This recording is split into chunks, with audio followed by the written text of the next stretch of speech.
Bismillahirrahmanirrahim. Assalamualaikum warahmatullahi wabarakatuh. Wassalatu wassalamu ala asrafil anbiya'i wal mursalin nabina Muhammadin wa ala alihi washabihi ajmain. Halo adik-adik, kita ketemu lagi di tutorial mata kuliah arsitektur digital 1. Untuk pertemuan kali ini kita akan membahas bagaimana melakukan rendering menggunakan software SketchUp. Yang perlu adik-adik ketahui, dalam melakukan render di software SketchUp ini, kita membutuhkan plugin bernama V-Ray. Dalam contoh kali ini, saya menggunakan V-Ray versi 4.2 untuk SketchUp Pro 2018. Jadi, ketika adik-adik menggunakan SketchUp di luar dari Pro 2018 ini, misalnya menggunakan SketchUp 2019 ataupun 2020, adik-adik harus menggunakan atau mencari plugin V-Ray dengan versi yang sama. Baik, kita langsung lanjut. Untuk proses render tentu dibutuhkan material yang mendekati tampilan asli dari objek tersebut di dunia nyata. Jadi sehingga diperlukan tahap mapping dalam mempersiapkan objek 3D kita sebelum melakukan render. Pemberian material bisa digunakan paint bucket. Paint bucket ini terhubung dengan kotak ini material. Kita akan buat materialnya dengan menekan icon ini, create material. Create material, saya gunakan nama, misalnya dinding, saya beri nama saja ya, dinding 1. Ini saya jadikan warna dasar dari dinding saya. Kemudian saya tambahkan lagi dinding 2. Saya beri aksen saja warna hijau, acak saja. Kemudian dinding 3 saya beri warna coklat. Oke. Kemudian saya buat material kusen. Kusen ini saya mau finishingnya itu tampilannya menggunakan urat kayu, jadi saya menggunakan ini, use texture image. Kemudian saya cari file JPG yang sudah saya siapkan terlebih dahulu. Kayu. Saya gunakan ini saja. Open. Kemudian OK. Lalu objek atap. Saya berikan mappingnya, saya cari JPG dari objek atap tersebut. Ini dia, saya akan gunakan ini, roof metal, open. Lalu OK. Untuk material lainnya, seperti objek kaca, carport, dan jalanan aspal di luar, saya akan menggunakan bawaan dari V-Ray material. Sebelumnya saya aplikasikan dulu material yang sudah saya buat. Dasar dindingnya, oke. Pagar juga aplikasikan. Kemudian dinding aksen ini yang berprofil, saya beri warna hijau. Lalu list ini saya beri warna coklat ini. Kemudian kusen, masing-masing kusen saya berikan warna sesuai yang saya inginkan tadi. Lalu list plank saya akan berikan warna senada dengan warna kusennya.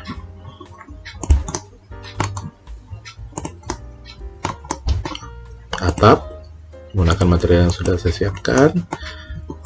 Ya, jika tampilannya seperti ini, berarti ukuran dari mappingnya itu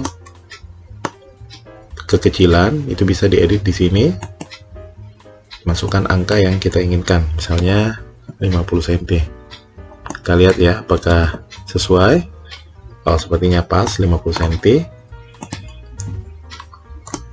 Demikian halnya juga dengan material kayunya.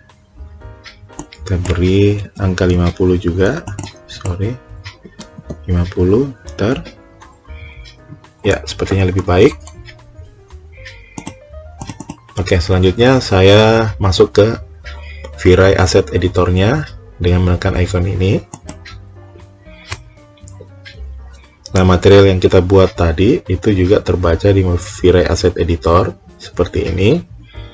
Nah, dindingnya untuk materialnya bisa kita setting sedikit, menambahkan refleksi agar tidak terlalu flat hasil rendernya, tapi refleksinya jangan seperti objek yang mengkilap ya, macam chrome, macam cermin dan lain sebagainya. Cukup sekedarnya saja. Oke, bisa dilihat di kotak preview ini hasil dari parameter yang kita rubah. Nah, kusen saya buat agak sedikit glossy. Bisa dilihat ada bayangan, ada refleksi dari cahaya yang jatuh di atas objek. Saya buat agak sedikit halus lagi. Oke, saya rasa cukup. Kemudian saya berlanjut ke material yang lainnya. Saya akan buka material bawaan dari V-Ray. Nah, ini ada material, saya klik.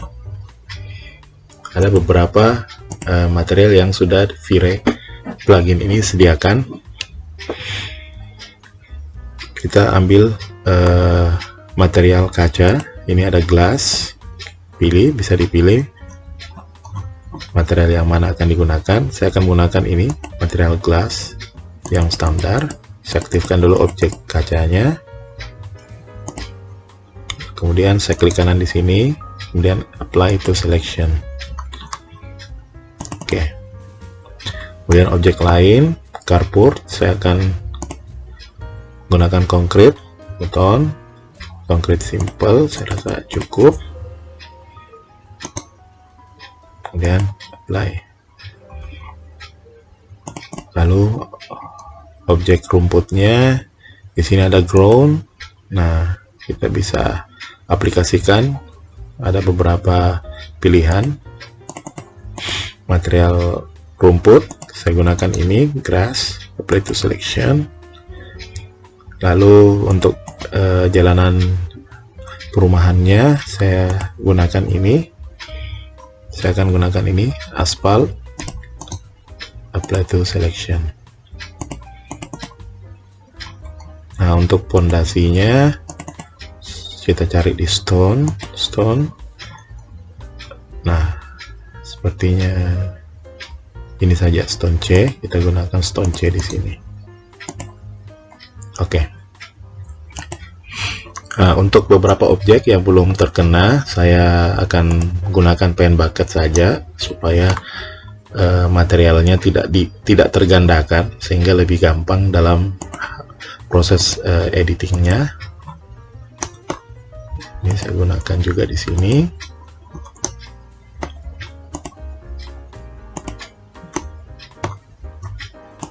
Oke, jadi yang belum material untuk lantainya itu bisa menggunakan asset editor juga. Di sini ada tiles, tinggal kita pilih. Sebagai contoh, kita aktifkan dulu hanya permukaan atasnya saja. Saya gunakan ini saja. Oke, kemudian yang lain, yang dalam ini saja, misalnya. Oke. Nah, di sini terlihat ukuran materialnya belum pas karena kekecilan ya. Kita atur lagi di sini, edit. Lalu kita beri angka 100 misalnya. Ups, ternyata yang aktif yang stone C. Oh iya, kita select dulu, aktifkan yang ini, terus kita masukkan angka 100 juga, lalu enter. Nah, kelihatan tampilannya sudah lebih pas ukurannya. Jika sudah seperti ini, kita dulu saya tunjukkan ya. Nah, kita buat dia dalam bentuk komponen. Klik kanan lalu make komponen. Hal ini agar ketika kita mengedit salah satu objek, setelah kita gandakan, objek yang lain itu akan ikut berubah. Create, kemudian saya gandakan. saya katakan sorry.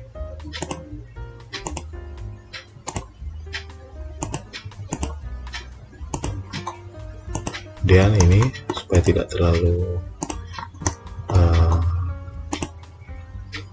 sama semua, kita rubah tampakannya. Oke, jika sudah seperti ini, kita tinggal mengatur posisi pengamat. Posisi pengamat itu berdiri menatap ke bangunan itu di sebelah mana. Kita rubah dulu kameranya menjadi perspektif, misalnya perspektif, terus pengamat itu saya akan buat dia tegak lurus, misalnya dengan posisi bangunan. Kemudian saya simpan posisi ini dengan masuk ke view, animation, lalu add scene. Nah, sebelumnya tadi saya sudah buat juga satu posisi pandang seperti ini, juga seperti ini. Nah, saya gunakan scene 1 saja. Kalau sudah seperti ini, sebenarnya bisa langsung di render, kita lihat hasilnya. Nah, hasilnya sudah halus seperti ini.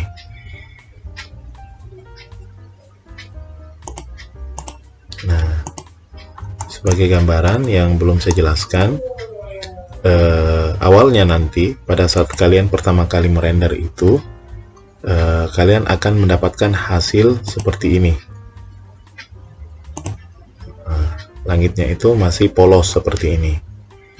Hal itu karena sumber cahaya yang dihasilkan dari bawaan V-Ray pluginnya itu hanya menggunakan sunlight, cahaya matahari, tanpa menggunakan tampilan environment berupa gambar awan. Nah, hal itu bisa kita lakukan dengan menambahkan sumber cahaya dengan menggunakan ini, dome light, lalu kita letakkan di posisi yang kita inginkan, lalu kembali ke scene, kemudian kita coba render. Nah, ini kan tadi polos biru, tampilannya akan berubah seperti ini.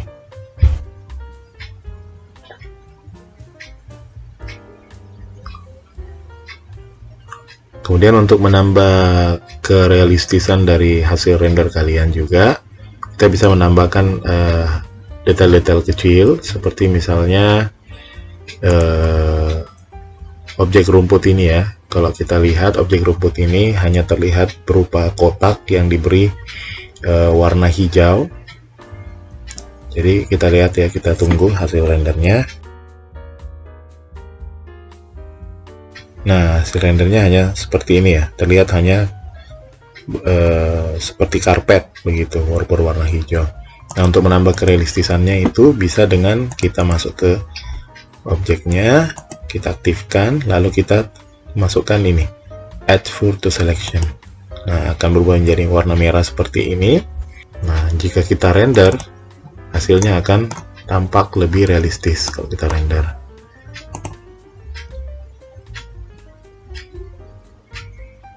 Nah, akan kelihatan batang-batang rumput yang tumbuh di atas objek tersebut, sehingga menambah kerealistisan dari hasil render kita.